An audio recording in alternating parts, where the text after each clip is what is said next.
Rétro Hebdo. Rétro Hebdo. Rétrospective hebdomadaire de l'actualité.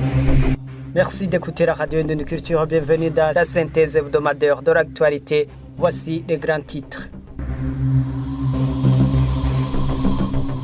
Une prière interconfessionnelle a été organisée au cours de cette semaine par le parti au pouvoir, le CNDD-FDD, une prière suivie par le congrès extraordinaire de ce dimanche. Le gouvernement du Burundi a achevé ce mardi une campagne qui a duré une semaine, une campagne d'enregistrement des agriculteurs qui ont payé et qui réclament les fertilisants de saisons culturelles précédentes et ceux qui procédaient à de nouvelles commandes. Nous nous rendrons dans différentes provinces au cours de cette édition. Et depuis lundi de la semaine en cours, l'entreprise Burundi Cement Company Buseko en sigle a revu à la hausse le prix du ciment de grade 32,5 R. Il est passé de 45 000 à 55 000 francs burundais. Et l'ordre des avocats de Bujumbura a célébré au cours de cette semaine également la 76e anniversaire de son existence. Le délégué a été au cœur des débats. Je termine à tous vous présenter cette édition. Bienvenue à tous. Deux ministres, celui de la Justice et celui des Infrastructures, ont été remplacés depuis vendredi de la semaine en cours par un décret. Altemo Katihabwa de la Justice a été remplacé par Alfred Ahingejeje et Jean-Claude Nzobaneza des Infrastructures a été remplacé par Damien Niyonkuru. Rétro Hebdo. Une prière interconfessionnelle a été organisée par le parti au pouvoir au Burundi, le CNDD-FDD, de jeudi au samedi. Une prière suivie par le congrès extraordinaire de ce dimanche. Au cours de cette prière, certaines autorités ont été accusées de trahison par le secrétaire général de ce parti pour avoir donné et reçu de la corruption. Le président de la République, lui, a prêché l'amour du prochain.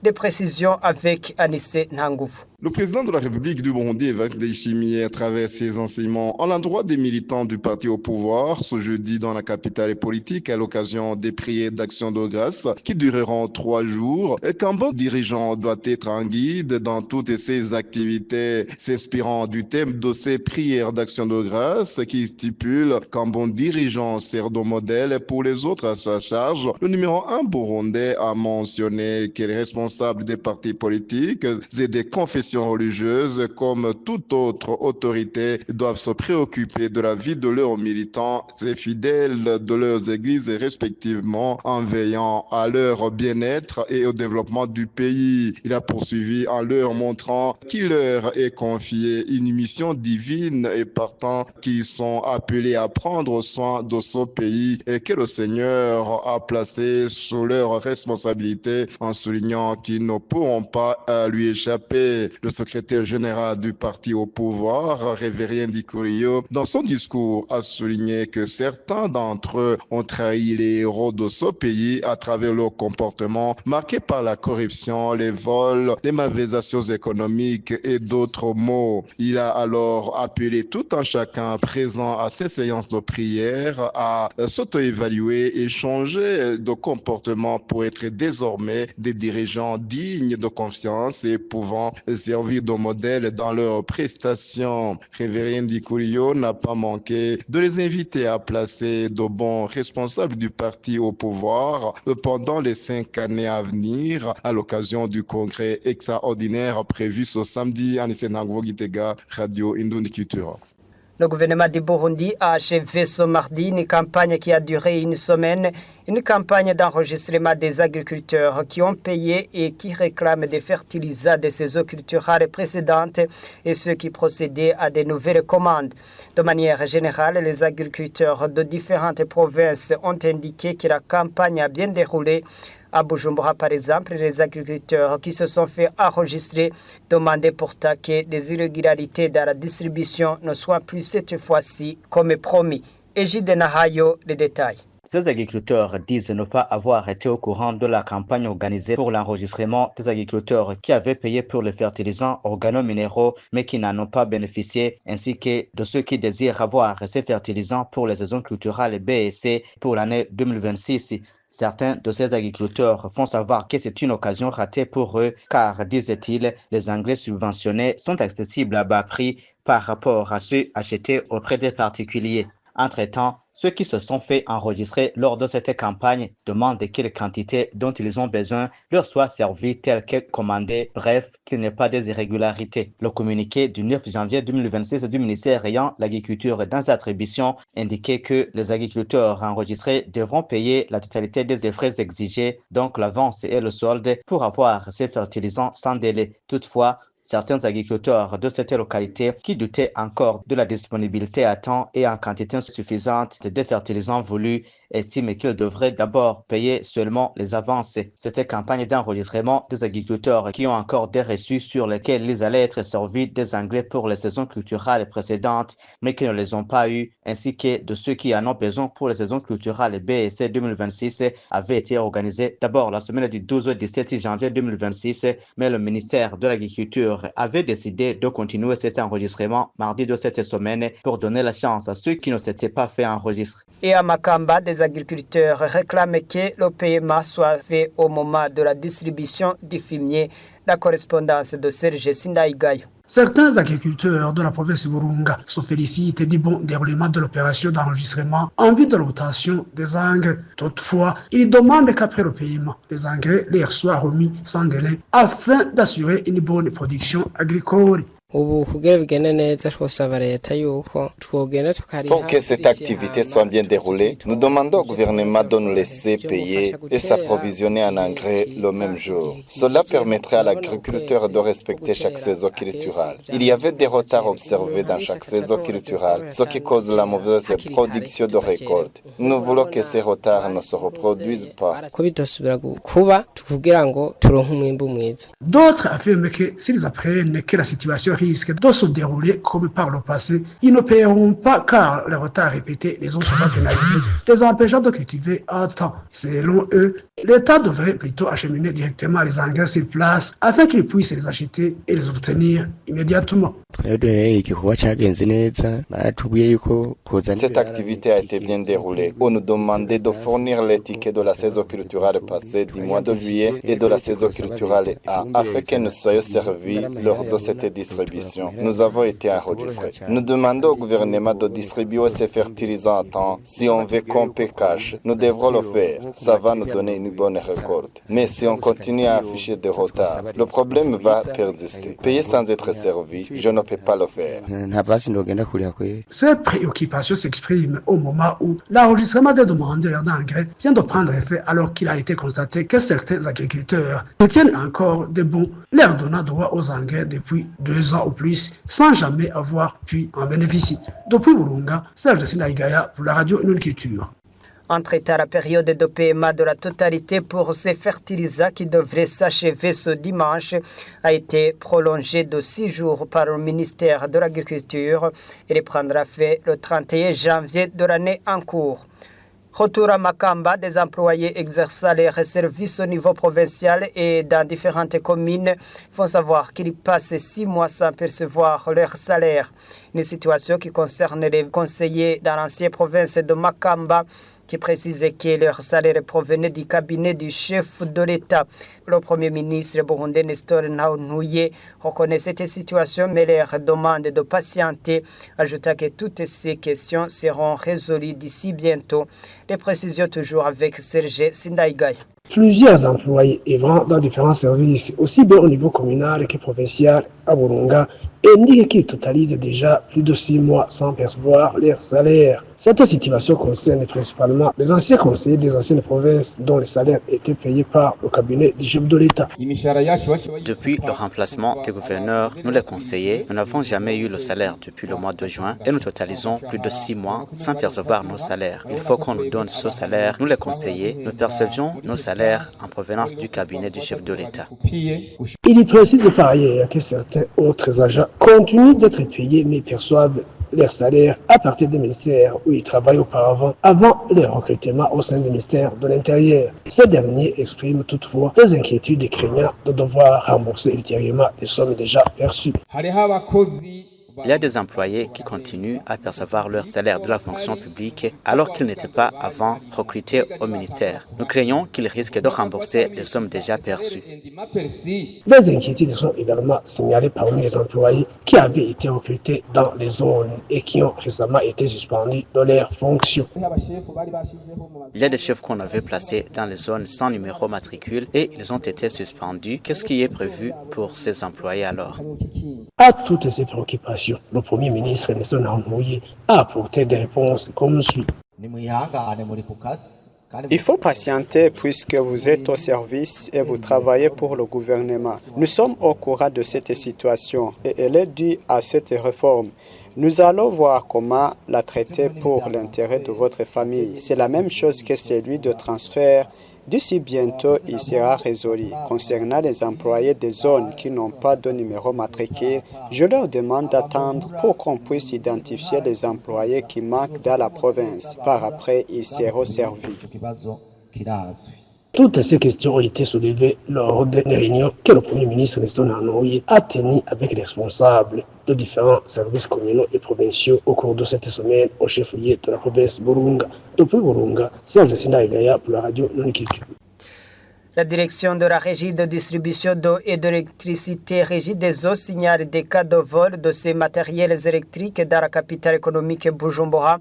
Son directeur général Jean-Albert Manigomba, dans une conférence de presse animée lundi, il a accusé certains employés de la Régie des eaux. Il a précisé que des enquêtes sont en cours et il y aurait des employés déjà arrêtés. On l'écoute. Nous avons constaté ces derniers jours une recrudescence des cas de vol de compteurs électriques. Les enquêtes sont en cours pour appréhender ces malfaiteurs. Il y a ceux qui sont arrêtés la nuit d'hier à Mousseigny et d'autres qui sont déjà incarcérés. Nous continuons alors les enquêtes pour qu'on puisse connaître les vrais auteurs de ces crimes et s'ils sont en complicité avec certains employés de la Régie des eaux. Nous mettons en garde tout employé de la Régie des eaux qui sera accusé de complicité, qu'il va être licencié et poursuivi par la justice. Je les lis aux autres cas de vol qui s'observaient sur l'huile de transformateur, ce qui causait l'explosion du transformateur dans un bref délai. Donc, ces cas de vol sur les transformateurs et les compteurs électriques, en collaboration avec les instances judiciaires, nous sommes en train d'enquêter sur la situation. Un homme a été pris en flagrant délit hier à Mousseigny en possession de 2 compteurs électriques. Il est actuellement devant la justice comme d'autres arrêtés auparavant. C'est pourquoi j'interpelle à la population victime de ces cas de vol de soumettre automatiquement la situation à la Régie des eaux pour que celui qui va acheter des unités sera appréhendé. Les compteurs volés qui ne sont pas encore dépassés les frontières du pays ou qui sont déjà pris pour l'autre vont être remis aux propriétaires. Pour les compteurs volés qui ne sont pas trouvés, nous allons étudier comment on va les remplacer avec ceux qui sont déjà commandés. Et des cas de viol se sont de nouveau multipliés ces derniers jours, une situation très préoccupante selon la Fédération de la société civile engagée dans le domaine de l'enfance au Burundi, FENADEB en sigle. Il s'exprimait sur un cas de viol d'un enfant de 3 ans par un homme de 50 ans la semaine dernière à Matongo, en province Butanyerera. On écoute Ferdinand Simbaruhije, porte-parole de la FENADEB. FENADEB exprime sa profonde indignation face à un cas de viol d'une fillette de 3 ans. Il est survenu le 16 janvier 2026 près du chef-lieu de la commune Matongo. La FENADEB apprend que le présumé auteur de ce crime ignoble serait déjà entre les mains de la police à Kayanza, ce qui est une bonne chose. En outre, la FENADEB apprend avec consternation et indignation que l'auteur de ce crime serait un homme de 50 ans, âge normalement qui devrait plutôt inspirer la sagesse. Selon nos sources, cet homme a trouvé l'enfant chez lui et l'a trompé en lui promettant un beignet et l'enfant accepta de l'accompagner, ce qui tourna en vinaigre dans la mesure où cet homme l'a violé lorsqu'ils sont arrivés dans un abri non loin de chez l'enfant. C'est lorsque les parents ont vu l'enfant en train de pleurer qu'ils ont cherché à comprendre la cause. Comme c'est un homme du voisinage, l'enfant l'a immédiatement dénoncé et c'est ainsi que les parents sont allés se plaindre à la police dans la fraîcheur des faits. C'est une situation inquiétante dans la mesure où ce cas arrive au moment où nous apprenons que d'autres crimes sont signalés dans d'autres coins du pays. La FENADEB condamne fermement cet acte ignoble et recommande ce qui suit. D'abord à la justice, de mener sérieusement et rapidement les enquêtes en vue d'établir les responsabilités. De 2, de réprimer l'auteur de ce crime une fois les responsabilités établies conformément à la loi. aux autorités administratives de lancer des messages invitant la population à protéger les enfants, car ce sont eux qui sont le bonheur de demain. 2. Multiplier les centres de soutien aux enfants victimes de violences sexuelles pour une prise en charge holistique. Rétro Hebdo. Depuis lundi de la semaine en cours, l'entreprise Burundi Cement Company Buseko en sigle a revu à la hausse le prix du ciment de grade 32,5 R. Il est passé de 45 000 à 55 000 francs burundais. Mais ce produit est très rare dans différentes localités comme à Ruziba, au sud de la capitale économique du Burundi, Bujumbura, où se sont rendus nos reporters ce vendredi. Olivier Kwizera, les détails.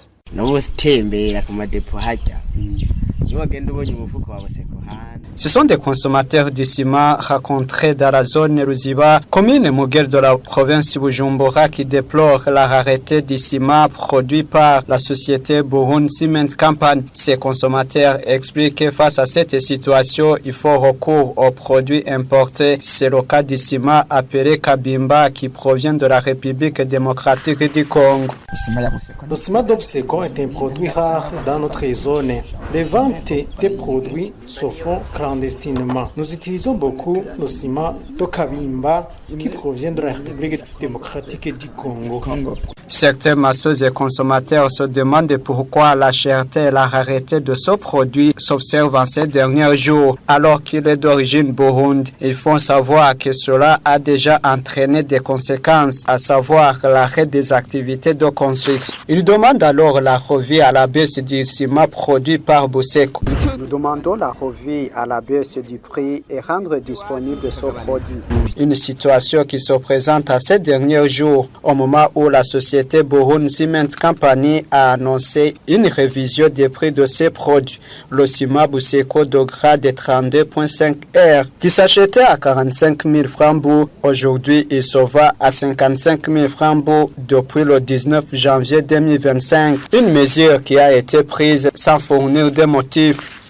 Au marché central de Kayanza, les prix sur les denrées alimentaires ont baissé depuis ces 2 derniers mois, réduisant le budget mensuel des consommateurs. Le reportage est signé Jean Nahiman.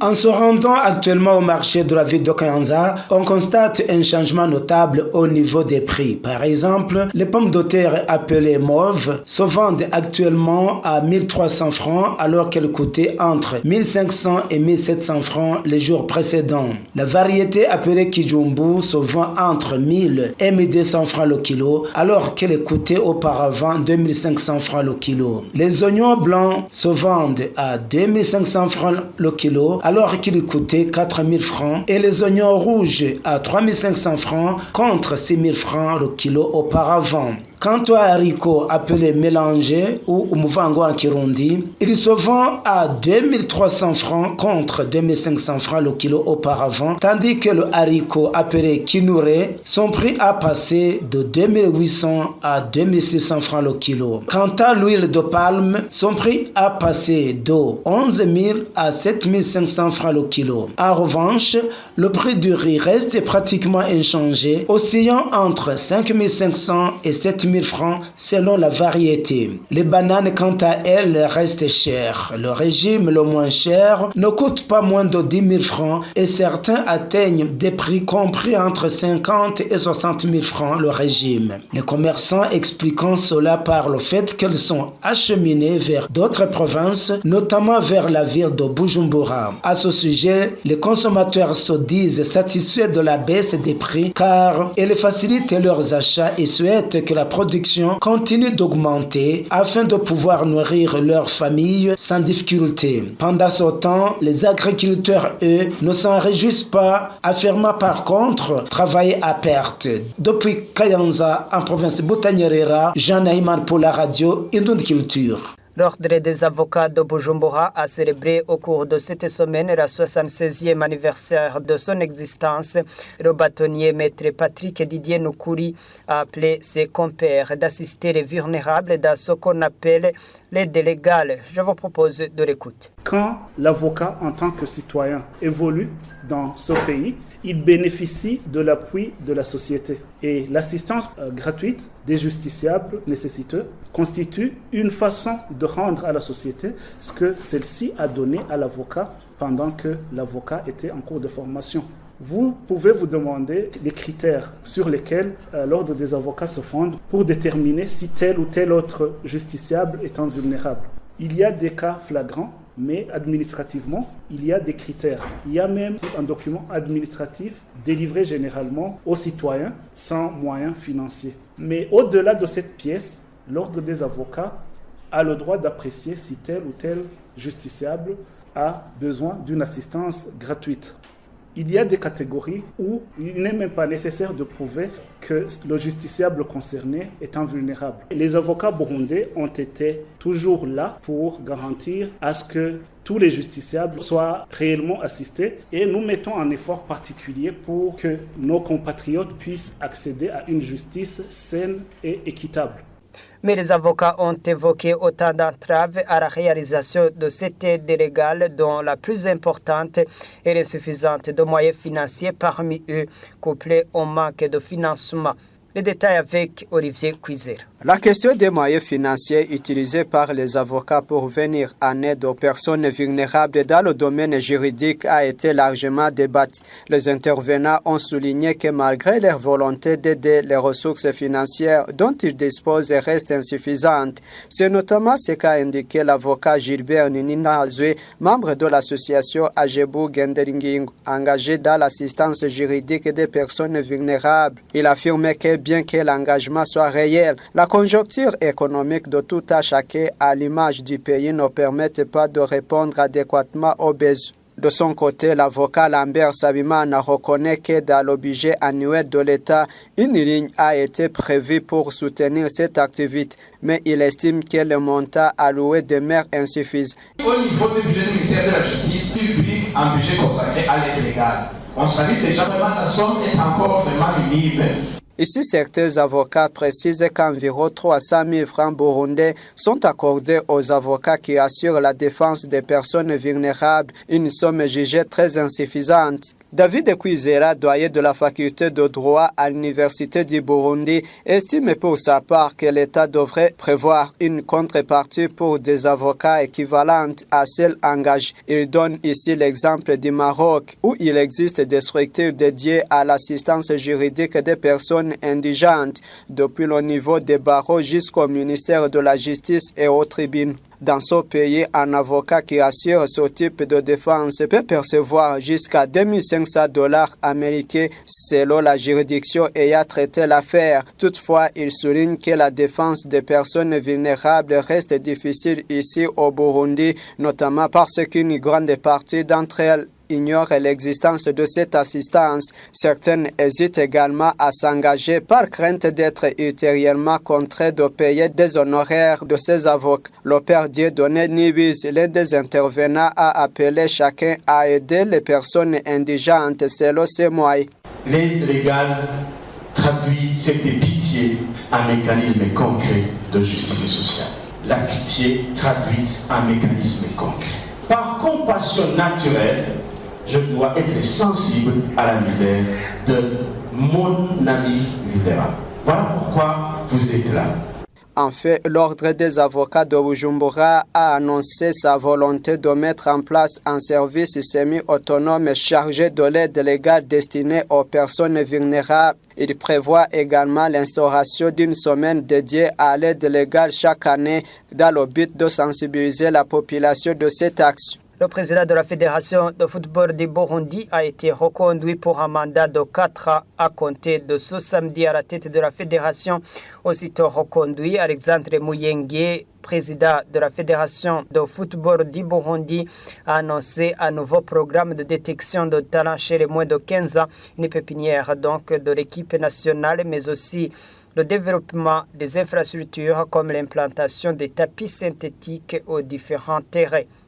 Et c'est la fin de cette synthèse hebdomadaire de l'actualité présentée par Jota Miratouzi. Passez de bons moments. Au revoir. Rétro Hebdo. Rétro Hebdo. Rétrospective hebdomadaire de l'actualité.